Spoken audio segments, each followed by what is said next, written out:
Hello everyone, it's Danzie. As always, I want to start this video off by saying that these reviews contain critical analysis. If hearing negative feedback about the show is something you dislike, I totally understand, but fair warning that these videos are probably not for you, and I encourage you to keep an eye on my channel for other upcoming fun stuff instead. With that out of the way, let's review.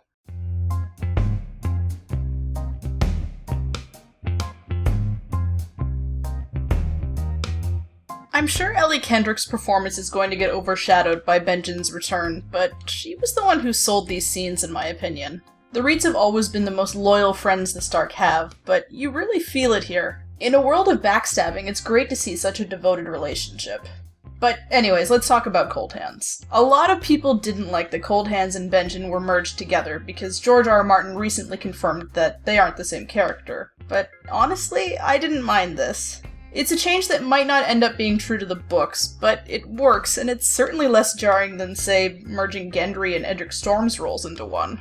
Like I've always said, I'm not a book purist. Changes from book to show are actually very necessary because of the massive difference in the two mediums. It's just a problem when they aren't well thought out, unneeded, or go against the heart of the original story and its characters.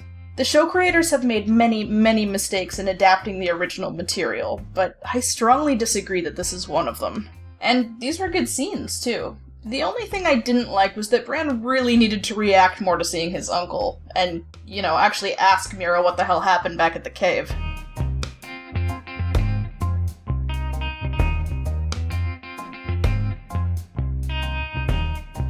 I like the moral dilemma Arya is having over killing a complete stranger. With all the deaths she's seen, you get the impression that she's become extremely numb to it, and it's interesting to see her struggle with how complicated taking a life is again. And Maisie Williams always does a great job of conveying heavy emotions like this. But while Arya's stuff was pretty good, the Waif sneaking around backstage to sinister music like she was the Phantom of the Opera really brought the entire tone down. I've kind of been waiting for this character to amount to something, but so far she's just kinda there to make Arya's life miserable because she's jealous, I guess? It's never really made all that clear why she hates Arya so much that she wants her dead. And like Ramsay, she has no redeemable qualities, she's just mean for the sake of it.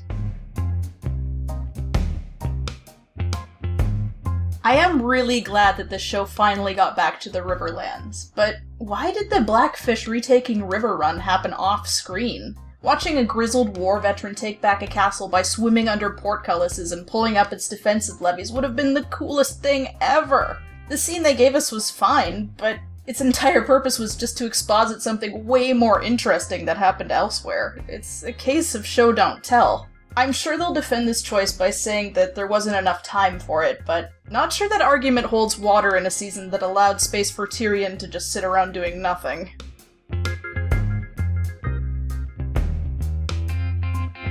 Okay, so I do want to give credit where credit is due, because there's a reason that this stayed off the bad list. Wherever they filmed this was really nice. Visually, I think everything represented the culture of the Reach very well. I also really liked the casting for the Tarleys. However, two major things ended up not working here. The first is Gilly. A woman who spent her entire life in a hut should not be this self-assured in a new situation. And come on, HBO, you can't just pretend that the Westeros social structure doesn't exist whenever you want it to. A wildling woman trash-talking a sexist, wildling-hating lord and telling stories about White Walkers would, at best, result in her getting flogged. The second thing is Sam. You can tell that they really wanted him to have that sword because he had to act entirely out of character to steal it. What does he think is gonna happen? That his father won't instantly figure this out and use every resource he has to hunt him down? He's putting not only himself, but both Gilly and the baby at massive risk by doing this. I really have no idea who this character even is. Sweet and cautious Sam just came off like a rebelling teenager taking his dad's car for a joyride without thinking about the consequences.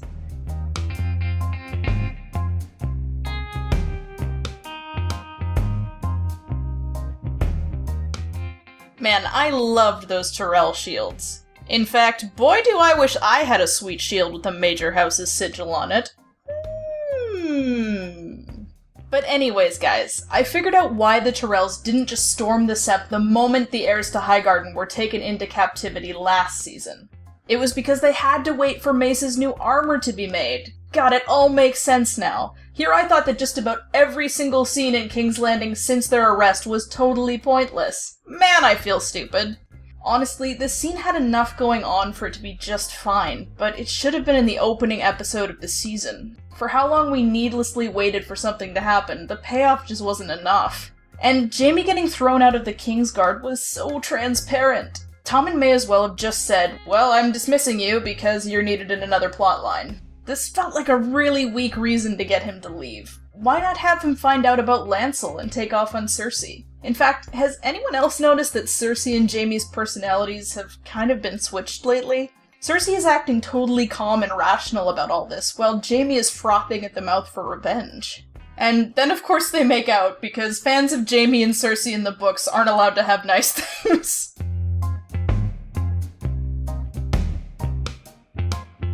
Okay, how did Daenerys suddenly learn how to control Drogon?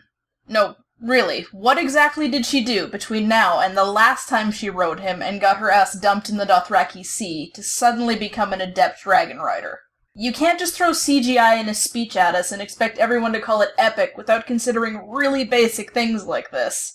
I'm sure they'll lampshade this later, but expecting your audience to forget about the circumstances of a pretty big recent plot point is extremely careless writing.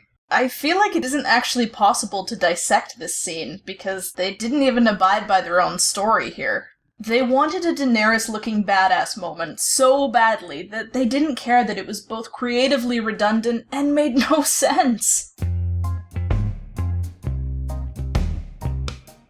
In a lot of ways, this episode was genuinely not bad. Important plot points are being set up, characters progressed, and we got a break in the routine with some different locations. But I feel like the writers really need to pay more attention to the stuff they've already committed to in earlier episodes. Most of these problems could be fixed really easily with better mapping out of the season as a whole.